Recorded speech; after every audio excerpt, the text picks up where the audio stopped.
you a woman in medicine feeling overwhelmed and disconnected from the personal fulfillment that you desire? You're in the right place. Join doctors Joanne and Erin as they rewrite the rules for women in medicine. Let's begin. We are living in a time where people know more about mental health than ever before. Yet, many still do not know how to recognize when they themselves are struggling. We had Mental Health Awareness Month in May, yet we want to continue this conversation all year long. And in this episode, we're talking about why these conversations matter now more than ever.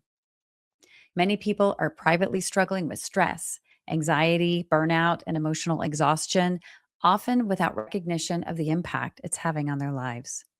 As a reminder, this episode where we're talking about mental health is meant to be educational, not therapeutic. And I'll be talking with my co host, Dr. Joanne Sotelo, psychiatrist and coach. And we will be discussing understanding the importance of mental health awareness and what we can do to better support ourselves and others. Joanne, as a mental health expert and psychiatrist, what is the conversation we need to have right now about mental health? Thank you, Erin. And as you know, I can talk about mental health all day long. It's such important conversations. And I would like for us to focus right now in how we have a hard time even recognizing the symptoms, the struggles that can get us to that point where we're struggling with our mental health. And it's important to recognize, even to think of, how do you define mental health? Like, what are some of those things that pop into your head, and redefining it maybe more as that our mental and emotional well-being? Because I think that we are so efficient, we're so productive, we're very resilient in a way that it goes against us. And we often end up ignoring what could be maybe an appropriate reaction if it happens just every now and then.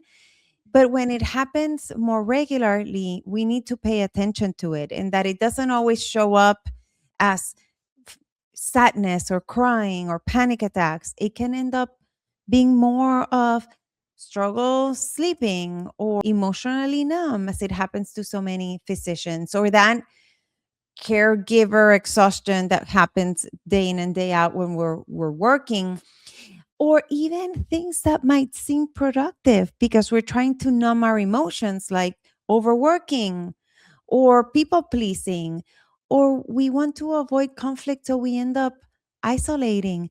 Maybe we hold it together throughout the day, but then at the end of the day, we're in that bad mood, irritable, snappy.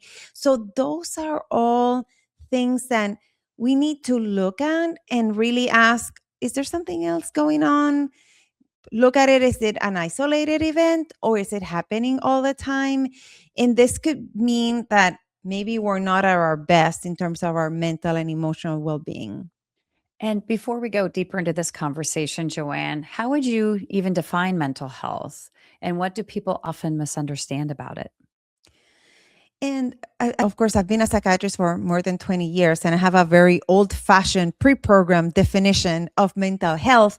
And I've redefined it so many times because we end up thinking of mental illness, right? Like horrible depression, anxiety, panic attacks, or even people who hear voices and things like that.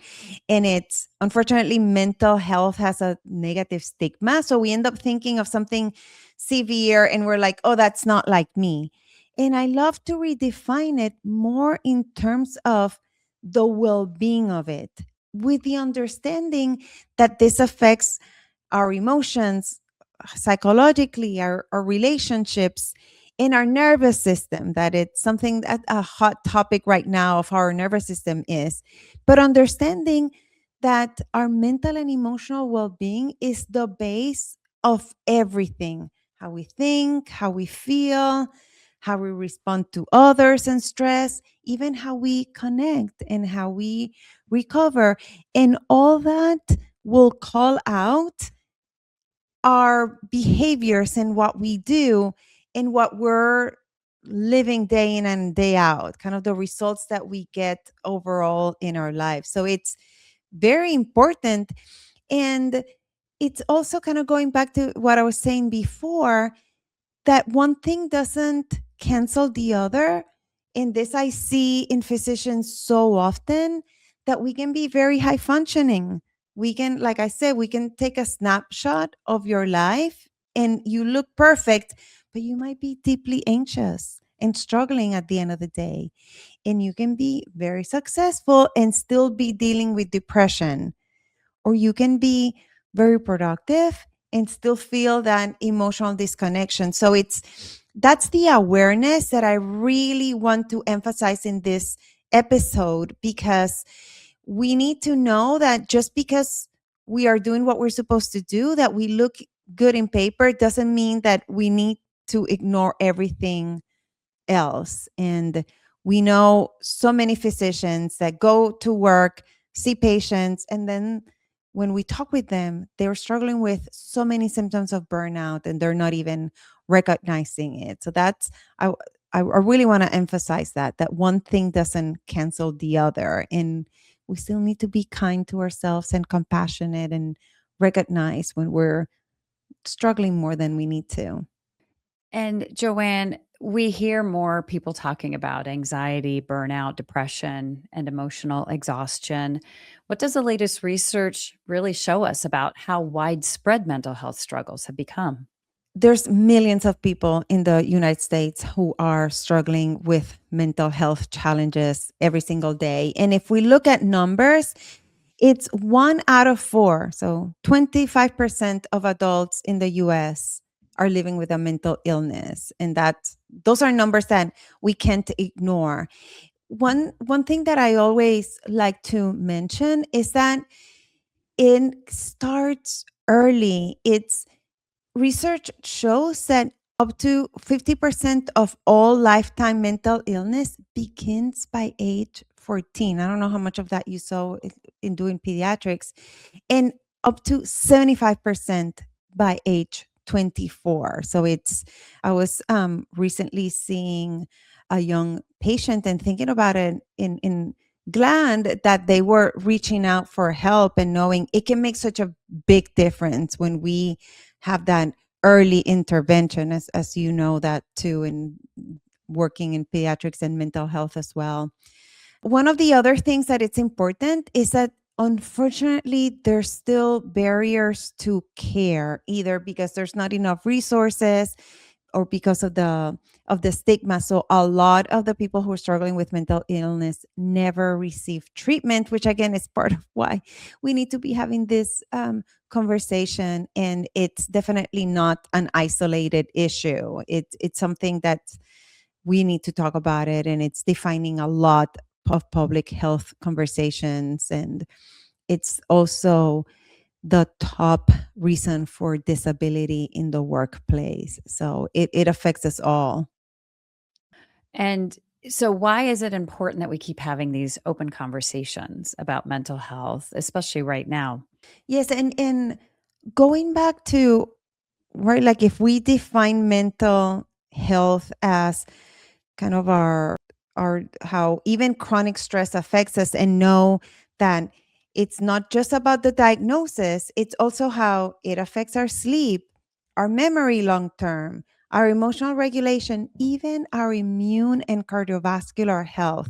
So it we cannot just ignore it. Like it's affecting our overall physical health as well, in addition to obviously our relationships, our identity, the sense of meaning in life. So this is right, like we can think about it also in terms of symptoms. And I've been an advocate of this since I can remember, which is one of the reasons why I went to medical school and became a psychiatrist, because we need to have like this chronic silence that creates shame. Like we're not ashamed to talk about having high blood pressure. Maybe there's a little bit of that, or diabetes, but then we have a hard time talking about struggles of depression or anxiety because there's still this fear of being perceived as weak or misunderstood or judged. And I totally understand, right? I remember a time some years ago that I was going through a hard time, and I had to go talk to my manager and my boss, and I felt that shame of, I'm the psychiatrist, I'm the coach here for so many physicians, and I have to say out loud that I need help. And I remember having that split moment of decision of, I can just stay quiet and do my work, or I can ask for help. And I said, no, this I my role has been to help, and now my role is to be an example of how it is to ask for help as well. So again, these are, also one of the reasons why Erin and I do this podcast, because there's help out there. And the earlier we seek help, we can actually change a lifetime of struggle. And then we're also being a role model, and we're teaching other people it's okay to ask for help, and to have this compassionate conversations, and the prevention is possible as well, which is also the importance of a lot of the things that we talk about in terms of personal development and coaching, because that all is protective of our mental and emotional well-being. And one of the unique things that Joanne and I both get to see is that when we're working with individuals in our one-on-one and group programs, we get to see a wide variety of individuals and recognize that some of these patterns are so much more widespread. And so if you aren't participating in these and seeing yourself and others with struggles, even online, we're seeing more physicians, even men physicians who didn't used to, I don't think, talk about this much at all, sharing that they have mental struggles, and some even saying how it makes them a better physician, a better healthcare professional, because they can better understand some of the struggles that their patients are having and be more relatable. And for me, as you said, Joanne, you wanted a role model for others, that you were having more struggles than usual. And instead of shoving it down and ignoring it, you wanted to role model getting help. And to me, that's not just for you, but it's sharing with others. And we've also shared on this podcast about organizations such as the Dr. Lorna Breen Heroes Foundation, that is a platform to act earlier, not waiting until you're in dire straits, and also providing resources by changing the questions on your credentialing application. So lots of things are changing, and I'm inspired by this conversation, Joanne, because I'm seeing a difference in the number of individuals willing to talk about what's going on and also to seek help. And so as we talk about those things we can do for someone listening who might be struggling themselves or supporting someone who is, what are some of the practical and meaningful things we can start doing to better support mental health and well-being? As I was saying, we need to normalize check-ins. You can do it within yourself of, how am I really doing? And instead of, how am I performing, which is more of what we do as professionals, and check in with someone else for yourself and for them. They might not be listening to this conversation, but if you know better, ask them, how are they doing? And they'll say, oh, fine, thank you. And you'll say like, no, wait, before I answer, how have you been really doing? And sometimes just repeating the exact same question, right? Like, and I could feel it even saying it out loud. It's like, oh yeah, wait. So you have to, right, like pause with the answer. Something that thank goodness there's more information out there, but learn how to regulate your nervous system and know what is important for you, because there's so much information out there. And it's what we talk about of, let's get back to the basics. And how do you recognize when you're feeling stress and what you need? Like, I know that for me, and of course for most people, sleep is so important. Like, if I don't sleep well, if I don't sleep enough, I might not be the nicest the next day. And not just that, like, then I don't deal with stress or my to-do list as well. And then things like movement, and something as easy as breath work that just takes a couple of minutes of extending our exhale. Like, Erin loves to talk about the combining everything into taking a break outside, walking, sunlight, connection. All of that is magic. And I don't mean it in a way to minimize if there's a bigger struggle, but these are things that we can all do. And it's like my analogy of our mental and emotional tank being like a gas tank in a car. It might feel like you're going to the gas station just for a couple of dollars of gas, but it adds up. So we cannot minimize this. And one of the things that it's so important for Erin and I, it's building real connection because we know that isolation amplifies suffering and we heal so much easier in connection. So we cannot minimize that. This is especially for our physicians. Let's stop glorifying exhaustion and wearing it as a badge of honor. It's not. We know that there's times that we cannot control it, but when you can, really see where you need to say no to something and set a boundary and practice self-compassion, that empathy to yourself, the way that you would be empathic to someone else. And something that's so important for us to say here, this is meant to be educational. Both Erin and I are physicians, and right, like I'm particularly for this episode that we're talking about mental health, and I'm a psychiatrist. So it's meant for you to hear this important message as education. Of course, it's not meant to substitute any kind of treatment. But what I want to say is, if any of this feels heavy, like if you know, like maybe I'm crossing the line, seek professional help earlier. Like this should have been my number one.